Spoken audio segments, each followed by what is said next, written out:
Acho que o Senhor providencia anjos para estar com essas crianças. Amém. Vamos à palavra do Senhor. Uma alegria poder retornar e ver alguns rostinhos. Fiquei ausente um domingo inteiro, o outro pude vir só pela manhã, no culto da manhã. Estou recuperando do meu joelho. Possivelmente vou ter que fazer uma cirurgia, graças a Deus, e também num problema que eu tive com a minha vista também, mas já está tudo bem. Glória a Deus por isso. Vamos à palavra, 1 Pedro, capítulo 1, bem no final da Bíblia. Você que está com dificuldade, pode pedir para o seu irmão do lado aí, que ele te ajuda a achar. Estou vendo alguns aqui que tem dificuldade de achar, está bem no finalzinho.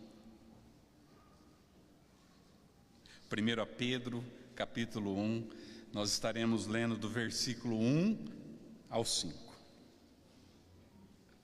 Amém?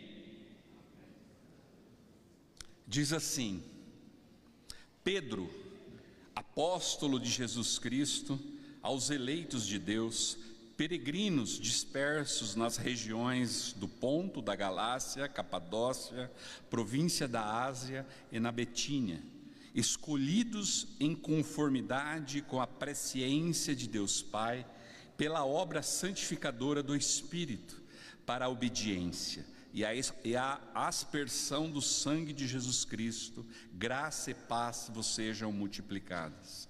Bendito seja o Deus e Pai do nosso Senhor Jesus Cristo, porque de acordo com a sua extraordinária misericórdia, nos regenerou, diga assim, regenerou, para uma viva esperança, por intermédio da ressurreição de Jesus Cristo dentre os mortos, para uma herança, diga lá, herança, que jamais se extinguirá, nem tampouco será desonrada ou perderá o seu valor, herança preservada nos céus para vós, que sois protegidos pelo poder de Deus, por meio da fé, até a chegada da salvação, prestes a ser plenamente revelada no final dos tempos.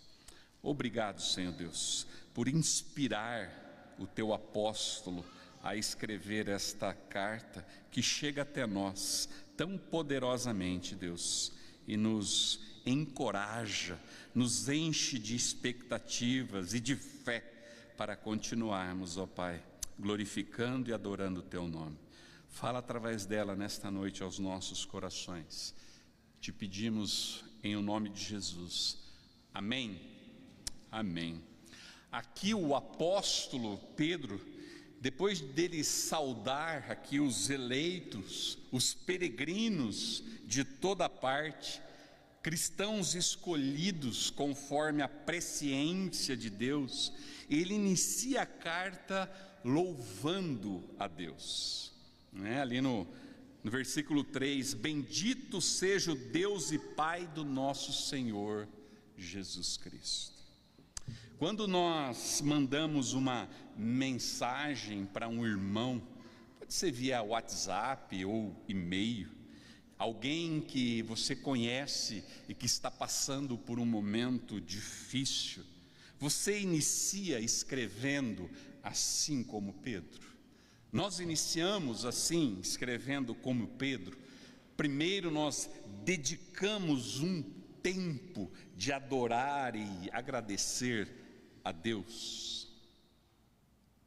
É muito difícil nós iniciarmos uma mensagem assim, mas Pedro começa com adoração a Deus.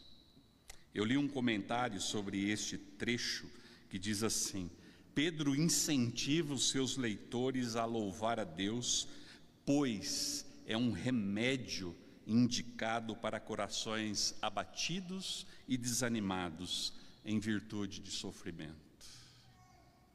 Em virtude de sofrimento.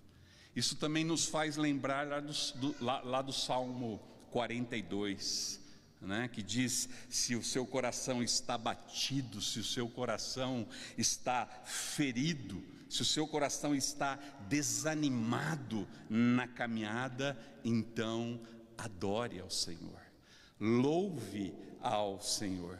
Adoração, meu amado, vai fazer com que o nosso coração, com que o seu coração se lembre de algumas verdades que nós temos a tendência de esquecer quando nós estamos abatidos.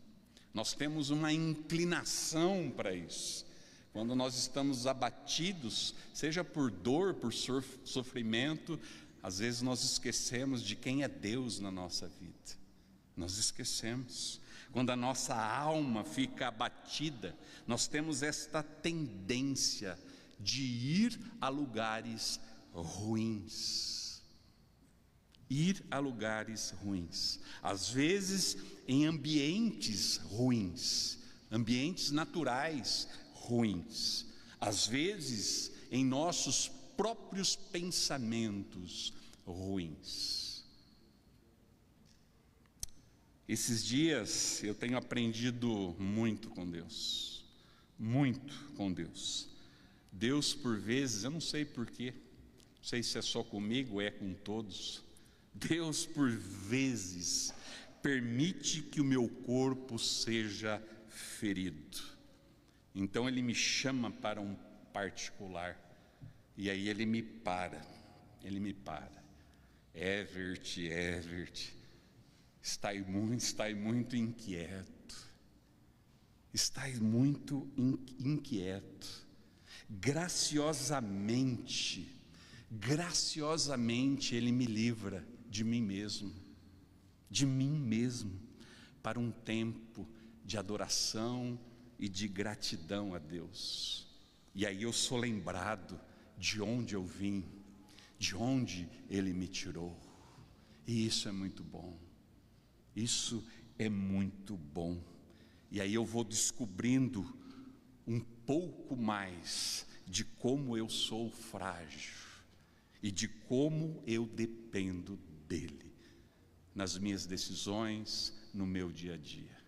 Então é muito bom, por vezes, Deus dar aquela parada em nós. É muito bom.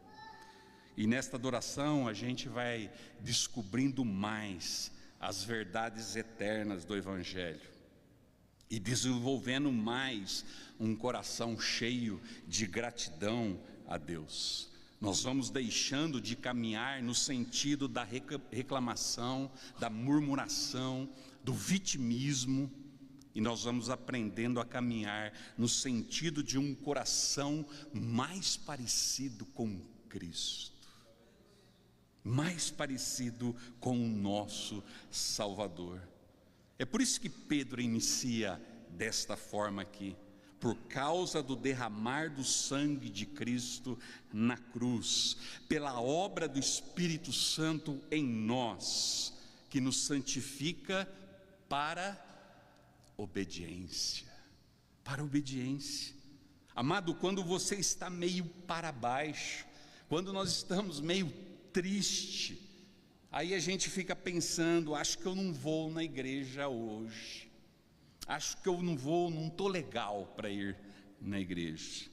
Amado, você está fazendo o contrário do que você deveria fazer, porque é nos dias que a sua alma está abatida, aí mais do que nunca nós precisamos ser lembrados destas verdades eternas do Evangelho. Não é se isolando, não é fugindo. Adorar é um refúgio ao coração abatido. Adoração é um refúgio do coração abatido. Lembra do texto de 2 Coríntios capítulo 4, Paulo escrevendo: sofremos pressões de todos os lados, contudo não estamos arrasados. Ficamos perplexos com todos os acontecimentos ao nosso redor, mas nós nunca perdemos a esperança. Somos perseguidos, mas jamais desamparados, abatidos, mas nunca destruídos. Por quê? Porque nós trazemos sempre no corpo o morrer de Jesus, para que a vida de Jesus, da mesma forma, seja revelada no nosso corpo. Aleluia, aleluia. Quando olhamos e pensamos sobre perseguições que estes homens sofreram naquele tempo, será que existia razão para eles adorar e agradecer a Deus? Pedro nos mostra que sim. No versículo 3 encontramos dois aspectos que todo cristão pode agradecer. O primeiro, ele nos regenerou em Cristo. Ele nos regenerou. Todos aqui fomos gerados biologicamente, não é? Se você olhar para o teu irmão aí do lado, ele nasceu biologicamente, e glória a Deus por isso. Deus soberano gerou vida, por isso que você está aqui.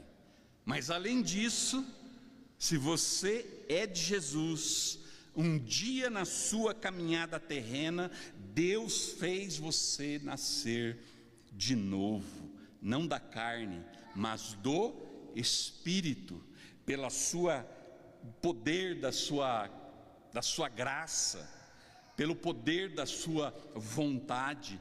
Deus intencionalmente olhou para você e falou: você é meu, você é meu. E Deus te gerou de novo para uma nova vida, uma nova e viva esperança. A Bíblia nos ensina que a nossa condição natural, ela não é nada boa, nada boa, a nossa condição natural. Todos nós nascemos debaixo da culpa e da condenação em consequência da queda. Todos nós, todo ser humano que nasce naturalmente já vem com esta pré-condição. E ela, segundo a Bíblia, ela é tão severa, que nos impede até mesmo de vermos o real problema das nossas vidas. O real problema das nossas vidas. Conforme descrito lá em Romanos capítulo 3, versículo 23, porque todos pecaram e destituídos estão da glória de Deus. Este é o nosso problema, destituídos da glória de Deus. Pergunta para as pessoas, quando você sai na cidade ou quando você encontra com alguém que não nasceu de novo, você pode perguntar: qual que é o grande problema da sua vida? E ele vai te responder: é a saúde, eu não estou bem de saúde. Outros vão dizer: é o dinheiro, né? Tem dinheiro, é o dinheiro.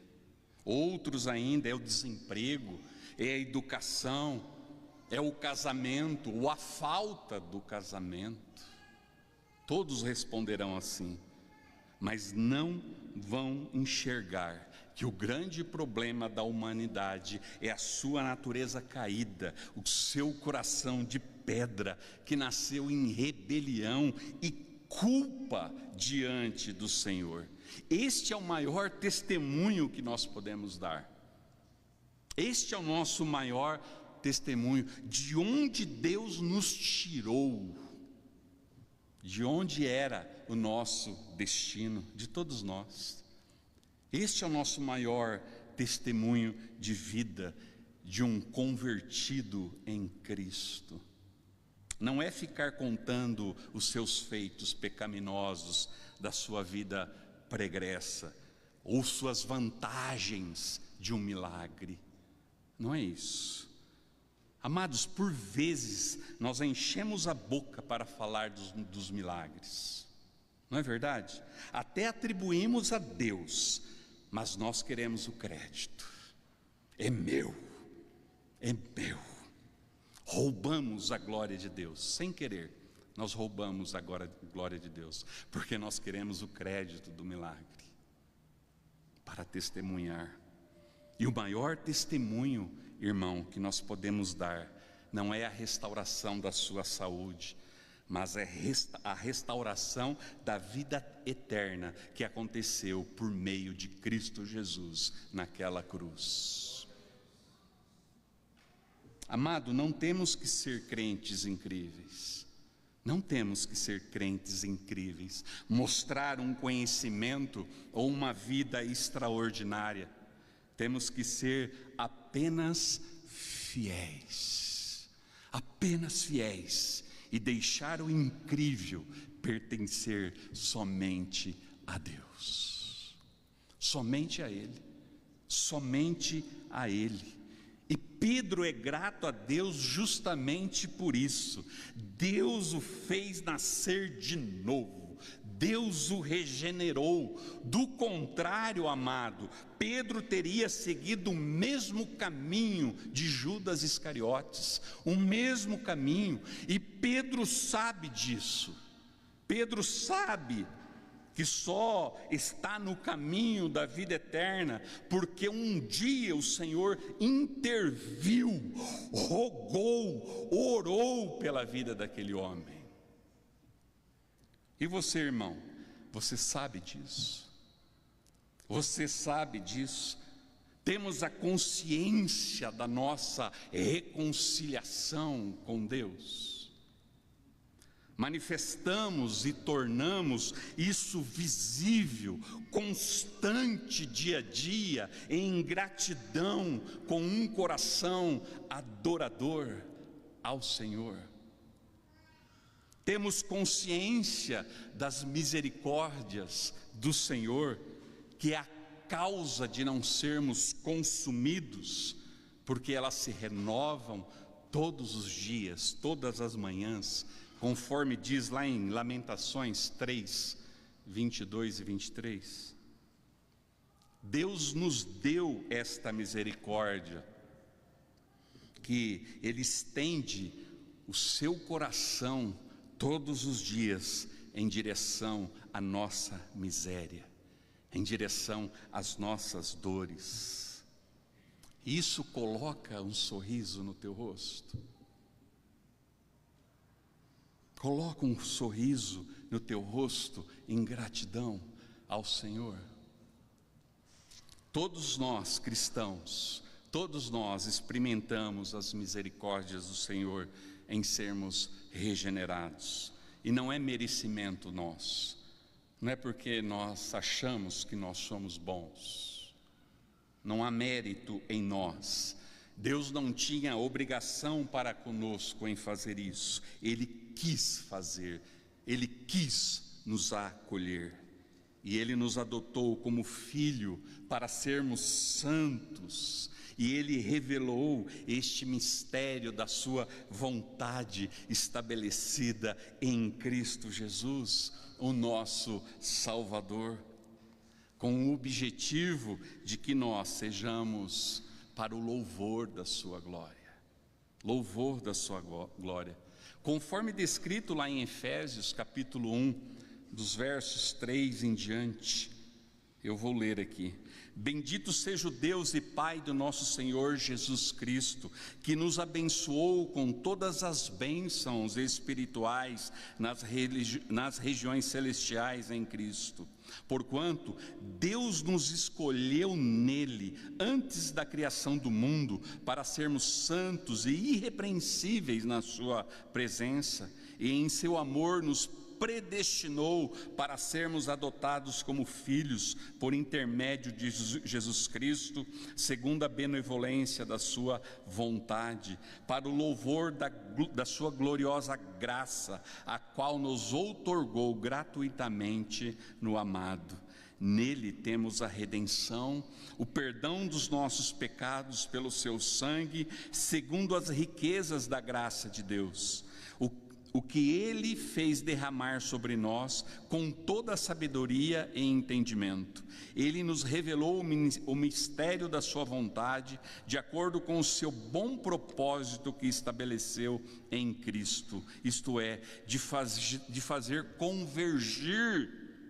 convergir em Cristo tudo quanto existe, todos os elementos que estão no céu, como os que estão na terra, na dispensação da plenitude dos tempos. Nele fomos também escolhidos, tendo sido predestinados, conforme o plano daquele que cria absolutamente tudo de acordo com o propósito da sua própria vontade, com o objetivo de que nós, os que primeiro esperamos em Cristo, sejamos para o louvor da sua glória. Nele igualmente vós, tendo ouvido a palavra da verdade, o evangelho da vossa salvação, e nele também crido, fostes selados com o Espírito Santo da promessa, que é a garantia da nossa herança, para a redenção da propriedade de Deus, para louvor da sua glória. Da sua glória. Ele quis nos dar nova vida. Ele decidiu nos dar nova vida. Não é nós que o convencemos, mas é Ele que nos convence do pecado, da justiça e do juízo, conforme o Evangelho de João, capítulo 16. E tudo isso se dá através da gloriosa ressurreição de Jesus Cristo. Sem a ressurreição de Jesus Cristo, nós não estaríamos aqui. Não tinha nem porquê nós estarmos aqui. Mas é porque Ele ressuscitou, nós temos esta viva esperança em nossos corações. O segundo aspecto deste versículo fala que tudo gira em torno da cruz e desta ressurreição, que é este evento histórico do Filho de Deus, que foi morto e voltou a viver. Amados, o cristianismo, ele não é um sistema de filosofia moral, ele não é um conjunto de normas éticas. Se você seguir direitinho, você vai conquistar uma vida eterna, uma vida plena. O Evangelho é a boa notícia do que o Filho de Deus morreu, ressuscitou e venceu a morte. E por causa disso é que Pedro está falando: você tem nova vida, você tem esperança. É por causa deste Evangelho. Foi um conjunto completo, uma obra maravilhosa, poderosa a nosso favor. E Pedro quer conectar tudo isso, o que aconteceu lá em Jerusalém há 2000 anos, a você hoje, a nós hoje. Eu não sei todas as circunstâncias da sua vida, o que você está passando, mas Deus sabe. Deus sabe. Eu não sei o futuro de vocês, mas Deus o sabe. O que eu sei é que o poder de Deus que te fez nascer de novo é o mesmo que te conecta à ressurreição de Jesus, ocorrida há mais de 2000 anos. É o mesmo poder. Se nós estamos em direta conexão a tudo isso, e nós percebemos aqui que o cristianismo não é uma fé morta, mas é uma realidade viva e eficaz, que se aplica à vida de cada pessoa que crê, de cada um que crê. Cada vez que uma pessoa, seja na cidade, seja numa floresta, seja num deserto, seja num culto, numa igreja, seja numa conversa saudável, que crê no Evangelho de Jesus Cristo, é porque o mesmo poder que ressuscitou Jesus Cristo dos mortos, deu nova vida para esta pessoa, e ela creu, surgiu nova vida, por causa da ressurreição de Jesus Cristo. Você consegue perceber o privilégio desta graça? O privilégio desta graça. Você consegue entender que você é parte dos santos espalhados por esta cidade, por este país, por todo o mundo, de todas as eras? Nós somos parte do corpo de Cristo, de todas as eras. No verso 4, Pedro traz que esta regeneração que Deus fez é em direção a uma herança. Em direção a uma herança. Olha ali o verso 4. Para uma herança que jamais se extinguirá, nem tampouco será desonrada ou perderá o seu valor, herança preservada nos céus para vós.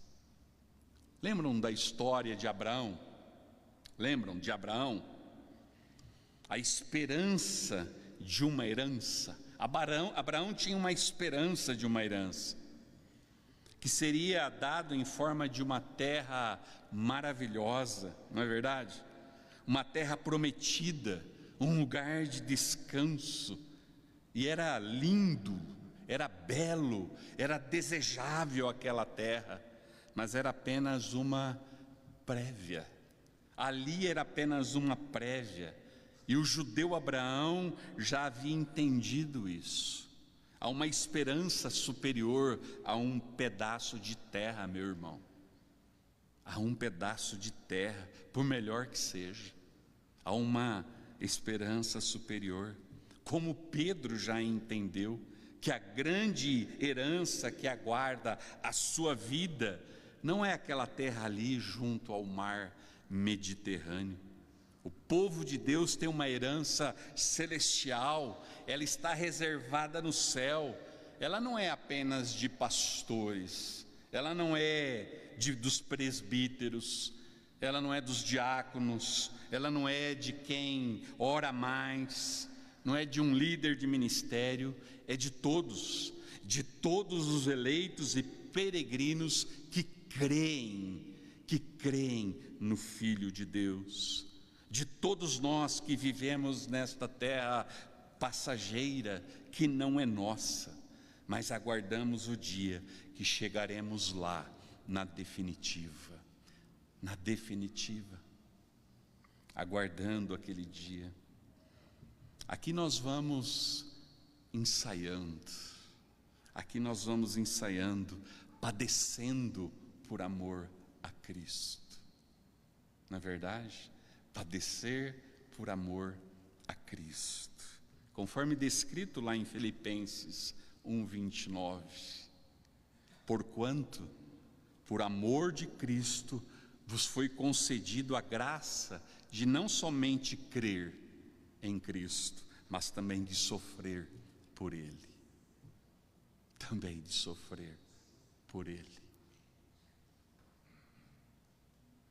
Uma herança, queridos, que não se extinguirá, não perecerá, não morre, não acaba, não será desonrada, diz o texto, sem mácula, sem mancha, não murcha, não perderá o seu valor, imarcessível, isto é, incorruptível, não perderá o brilho. A nossa herança, cristão, é melhor do que a do antigo Israel, é muito melhor do que a do antigo Israel. O novo Israel, a igreja, tem como expectativa não a velha terra, não esta velha terra, mas uma nova terra, uma que não se corrompe, não se estraga, não apodrece, e o seu brilho não se perde jamais. É muito mais que acreditar na teologia da prosperidade, é muito mais de acreditar que a vida é só isso, é só para isso, como se isso fosse o melhor que Deus tem para a gente, uma perspectiva somente horizontal. Se está tudo bem, está tudo bem, se está tudo mal, está mal. Muitas vezes nós caminhamos com esta perspectiva, e aí nós vivemos como os gentios, como aqueles que não nasceram de novo. Gentios somos nós. Paulo nos alerta também quanto a isso, se temos somente uma perspectiva assim. Está lá em 1 Coríntios 15, 19, se esperarmos em Deus apenas nesta vida, seremos os mais infelizes, ou os mais miseráveis de todos os seres humanos. A teologia da prosperidade, ela pensa pequeno demais, mas Pedro não. Pedro sabe que os peregrinos que estão andando por este mundo, talvez só com uma roupa do corpo, talvez só com a lembrança daquilo que ficou para trás, esses peregrinos, os que creem, eles sabem que tem um tesouro incomparável nos céus esperando por eles. Isso me faz lembrar de Hebreus 11, a essência e o sentido da fé. A essência e o sentido da fé, dos primeiros heróis da fé, e de tantos outros que vieram depois, e chega até nós, chega até você, irmão. Eu me lembro, contei hoje de manhã, eu me lembro da minha avó, no seu leito de morte. Ela disse: eu estou satisfeita em Jesus, eu só quero encontrá-lo, e ela se recusou a tratar um câncer. Você crê nisso? Você crê nisso? Isso enriquece e aquieta o seu coração em meio a uma semana, aquela semana. Amados, a dúvida, queridos, a dúvida ela nos paralisa, ela nos mantém presos no mesmo lugar, temendo o que pode dar errado. Mas a fé em Cristo, quando ela é colocada em prática, ela nos impulsiona para frente, abrindo caminhos, antes onde nós só víamos barreiras. Isso que Pedro está nos trazendo, se encontrar isto pouso em seu coração, você terá motivo para agradecer e ser grato por tudo. Sabe por quê? Quando você não encontra motivo para ser grato pelo que você tem, você não tem legitimidade para pedir o que você não tem. Eu vou repetir: quem não encontra motivo para ser grato pelo que tem, não tem legitimidade para pedir o que não tem. Seja grato, meu querido, coração grato ao Senhor. Esta é a boa notícia de Pedro para nós. Você pode estar questionando aí no seu coração: ah, pastor, será que nós vamos chegar lá? Será que eu vou chegar lá? Porque são tantas vozes hoje em dia, são tantas ideologias, tantos ensinamentos. Será que eu vou chegar lá? Vamos ver ali o que diz o verso 5.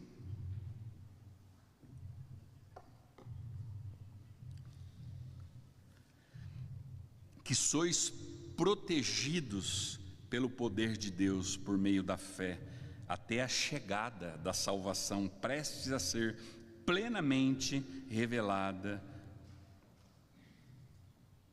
no final dos tempos.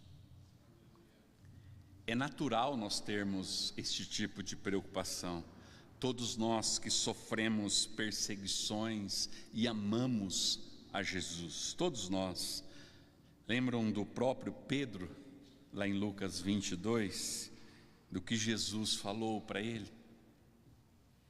Simão, Simão, Simão, Simão, Satanás já recebeu autorização para te peneirar como trigo. Já leram essa passagem? Satanás já recebeu autorização para te peneirar como trigo. Entretanto, eu, Jesus, orei, roguei por ti, para que a tua fé não te esgote. Aleluia. É Jesus, é Jesus. Tem dias que nós estamos tentados com o pecado. Tem dia que nós estamos sofrendo pressões de todo lado, em todo lugar. Tem dias que as vozes seculares são muitas ao nosso redor, mas nós não somos daqueles que cedem para uma vida de pecado. Nós não somos daqueles que cedem para uma vida de pecado. Sabe por quê, queridos? Porque ceder ao pecado é como pegar um voo errado. Quem já andou de avião ou um ônibus, é como pegar um voo de avião errado. Você aproveita o passeio, mas você vai lamentar o destino. Com toda certeza vai lamentar o destino. Você até aproveita a viagem, mas o teu destino, você vai se lamentar para sempre. Qual é a nossa esperança nisso tudo, então, irmãos? A nossa esperança nunca foi e nunca será de que nós, ou por nós conseguiremos segurar nas mãos de Jesus com força suficiente. Mas é Ele quem segura na nossa mão, é Ele quem cuida, é Ele quem restaura, é Ele quem nos conduz. É isso que Pedro está dizendo: vocês são guardados pelo poder de Deus através da fé. Um poder que é superior, um poder que nos guarda, é o poder do eu sou. Do eu sou, a garantia que você, pequeno Cristo, que nasceu de novo, que vai chegar até o final, suportando a caminhada, é porque quem te guarda é o mesmo poder que trouxe Jesus Cristo dos mortos. É o mesmo poder que trouxe Jesus dos mortos. Não são os governos, não são pastores, não é métodos, não é estratégia, não são forças especiais, não é o poder da mente, não é o melhor sistema de segurança para a sua casa, mas é o poder do Criador. Jesus não está apenas em nós, nós também estamos nele. E isso significa segurança, redenção e um novo começo, uma viva esperança. Entenda, crente, entenda, Deus não te salvou das trevas, Deus não te tirou das trevas para te deixar à beira do caminho e te dizer: agora é contigo, se vira, vai sozinho, vai na força das tuas mãos. Não foi isso, nunca foi isso. Ele te tira da lama, sim, Ele nos tira da lama, sim, do conflito, e Ele nos conduz até a cidade seguros. É Ele que faz, esta é a promessa. E isso ocorre e é operado através da fé. E é Deus quem mantém acesa a chama da nossa fé. Sim, às vezes nós nos encontramos abatidos, tristes no caminho, com pensamentos em coisas que nós nem temos e talvez nunca teremos, e nós andamos ansiosos por estas coisas, pelo dia de amanhã. Mas nada pode te impedir no dia presente, todos os dias, você agradecer a Deus. Nada pode te impedir disso, de você agradecer a Deus. Nada pode te impedir de você cultuar a Deus. Nada pode te impedir de todos os dias você adorar a Deus. Nada pode te impedir. Querido, adoração e gratidão a Deus é uma atitude do nosso coração, não é um sentimento. Se está bom, aleluia, glória a Deus. Se está ruim, biquinho comprido ou reclamações. É uma atitude de um adorador, independente do resultado das circunstâncias à sua volta. É um coração grato de um filho que foi regenerado pelo poder do Criador, de uma entrega na cruz do Calvário. Alguns passam por angústias e tornam-se murmuradores, reclamadores. Outros passam por angústia e reconhecem a bondade de Deus na sua vida. Então a diferença está na atitude de um coração. Na atitude de um coração. Adoração e gratidão a Deus combate também a ansiedade da alma, depressões, fobias, que são estas enfermidades do nosso século. Adoração e gratidão a Deus alegra o coração de Deus Pai e traz paz à nossa alma, uma vez que nós reconhecemos que toda a nossa vida está nas mãos daquele em que todas as coisas Ele é bom. Nós reconhecemos que todas as coisas são boas, porque todas as coisas vêm de Deus. Esta semana, estudando esta palavra, eu vi uma história e li, e eu queria ler um trechinho para vocês. Em 1873, um navio francês seguia da costa leste americana para a Europa. Entre os passageiros encontrava-se a senhora Spafford e seus 4 filhos, esposa de um cristão piedoso, jovem advogado de Chicago. Nesta viagem, o navio veio a naufragar, morrendo quase todos os tripulantes. Dias de desespero se seguiram com a ausência de notícia para as famílias dos desaparecidos em alto mar. Finalmente, o senhor Spafford recebeu um telegrama comunicando que a sua esposa havia sido encontrada com vida, mas estava só. Estava só. A mensagem sobre a perda dos seus 4 filhos lhe afligiu profundamente. Ele chorou e lamentou de todo o coração. Logo depois, sentou-se e escreveu a letra de um hino que se tornaria conhecido em todo o mundo.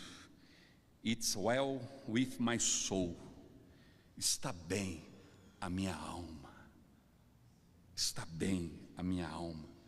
Conhecida de nós em português, sou feliz com Jesus.